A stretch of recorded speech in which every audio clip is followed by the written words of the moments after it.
بسم اللہ الرحمن الرحیم۔ السلام علیکم ناظرین، ہم اکثر مختلف لوگوں کی جانب سے ایسی چیزیں شیئر ہوتے ہوئے دیکھتے ہیں جن میں بہت سارے لوگوں کے فاصل میں موجود انسانی قد سے بہت زیادہ دکھایا جاتا ہے۔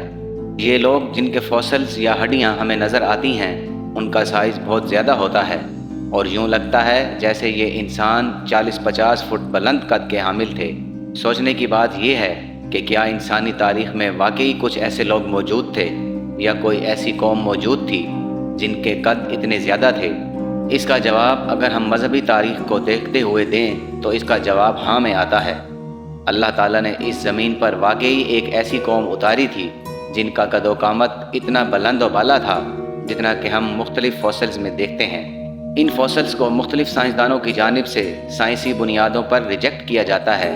وہ سائنسدان اپنی جگہ پر سچے ہوتے ہیں کیونکہ یہ قوم ایک ایسی قوم تھی جو باقی نسل انسانی سے مکمل طور پر مختلف تھی اور بعد میں ان کا نام و نشان بھی ختم کر دیا گیا۔ اس لیے انہیں موجودہ دور کے انسانوں، ان کے ڈی این اے یا ان کے جینز کے ساتھ کسی بھی طرح سے ریلیٹ نہیں کیا جا سکتا۔ یہی وجہ ہے کہ جدید سائنس ایسے انسانوں کے وجود کو ماننے سے انکار کرتی ہے۔ لیکن آج ہم آپ کو ایک ایسی قوم کے بارے میں بتائیں گے جنہیں اللہ تعالیٰ نے اس زمین پر اتارا اور اس جیسی طاقتور، قداور اور بلند و بالا قوم کوئی اور نہیں تھی۔ یہی قوم جب اللہ کی سرکشی پر اتر آئی تو اللہ تعالیٰ نے اس قوم کو تباہ و برباد کر دیا اور ان کا وجود صفحہ ہستی سے ایسے مٹایا کہ ان کے کوئی آثار تک سلامت نہیں رہے۔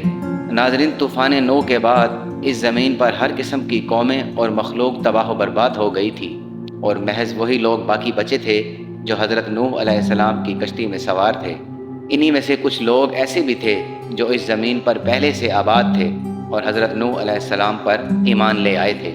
ناظرین، طوفان نوح ختم ہونے کے بعد انہی لوگوں نے اس زمین پر دوبارہ سے آباد کاری شروع کی اور انہی کی نسل سے نسل انسانی آگے بڑھی۔ حضرت نوح علیہ السلام کا ایک بیٹا جو اپنے باپ پر ایمان لے آیا تھا، اس کا نام سام تھا۔ سام بن نوح کی نسل سے آگے نسل انسانی اس پوری دنیا میں چلی۔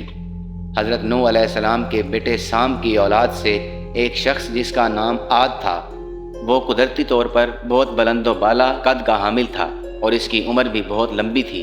عاد کے بارے میں کہا جاتا ہے کہ اس کا قد 40 ہاتھ کے برابر تھا۔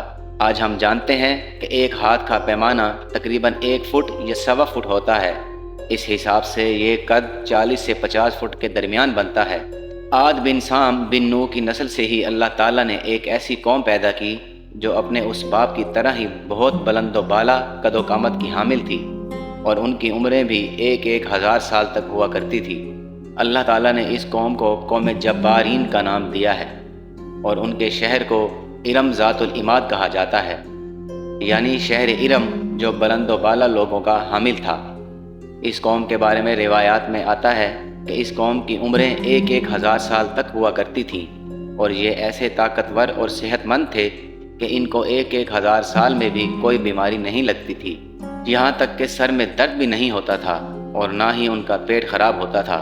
یہ قوم اس قدر طاقتور اور ہنرمند تھی کہ انہوں نے پہاڑوں کو کاٹ کاٹ کر اپنے گھر بنائے ہوئے تھے اور پہاڑوں کے پتھروں کو اپنی مرضی سے تراش تراش کر ان کی مدد سے ستون بنائے ہوئے تھے۔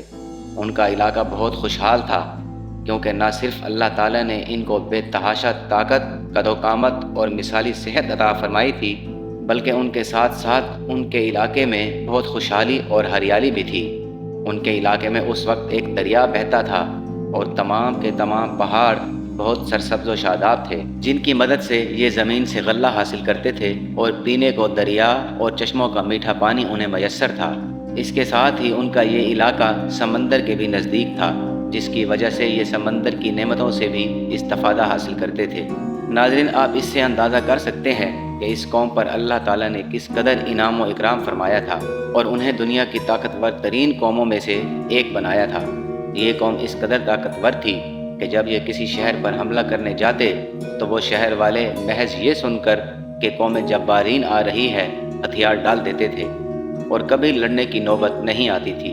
ان میں سے ایک ایک شخص ایسا طاقتور تھا کہ وہ ایک ایک مکے سے بڑے بڑے پتھروں اور چٹانوں کو ہلا سکتا تھا۔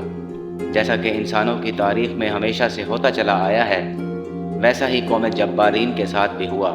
یہ قوم اپنی طاقت، سرمستی، خوشحالی اور اپنے بلند و بالا قد کے ساتھ اپنی ہیبت سے اس قدر مغرور ہو گئی کہ انہوں نے اللہ تعالیٰ کا انکار کرنا شروع کر دیا اور بت بنا کر ان کی پوجا کرنا شروع کر دی۔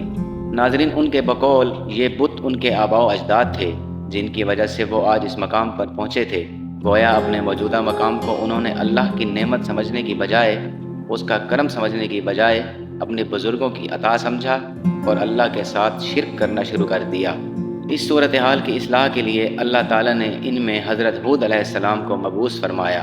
اس قوم کے دو بڑے طاقتور قبیلے تھے، ایک قبیلے کا نام کلجان تھا اور دوسرے قبیلے کا نام خلجان تھا۔ ان میں سے کلجان نام کا قبیلہ بڑی مشکل سے حضرت ہود علیہ السلام پر ایمان لے آیا، جبکہ خلجان نام کے قبیلے نے ایمان لانے سے انکار کر دیا۔ ناظرین، یہ دونوں قبیلے ہی بہت طاقتور تھے اور ایسے قبیلے تھے کہ ان کی پیروی کی جاتی تھی اور دیگر چھوٹے چھوٹے قبائل ان کی اتباع کرنا اپنے لیے فخر کی بات سمجھتے تھے۔ کلجان کا بھی مکمل قبیلہ حضرت ہود علیہ السلام پر ایمان نہیں لایا تھا، بلکہ ان میں سے بہت کم لوگ ایسے تھے جو حضرت ہود علیہ السلام پر ایمان لائے تھے۔ حضرت ہود علیہ السلام نے بڑی کوشش کی اور انہیں سمجھایا کہ تمہیں جو نعمتیں اس دنیا میں میسر ہیں، تمہاری یہ بہترین صحت، تمہارا قد و قامت، تمہاری ہیبت، تمہاری طاقت، یہ سب کے سب اللہ تعالیٰ کی دین ہے اور تمہارے آباء و اجداد بھی اللہ تعالیٰ کی پیروی کیا کرتے تھے۔ ناظرین، اس قوم نے حضرت ہود علیہ السلام کی باتوں کو ماننے سے انکار کر دیا اور اپنے جد امجد حضرت نوح علیہ السلام کو بھی جھٹلا دیا۔ جب اس قوم کی طرف سے اصلاح کی کوئی امید نہ رہی تو حضرت ہود علیہ السلام نے اللہ تعالیٰ سے درخواست کی کہ اس قوم سے بھلائی کی کوئی امید نہیں ہے، تو آپ اس قوم پر عذاب نازل کر کے انہیں صفحہ ہستی سے مٹا دیجئے۔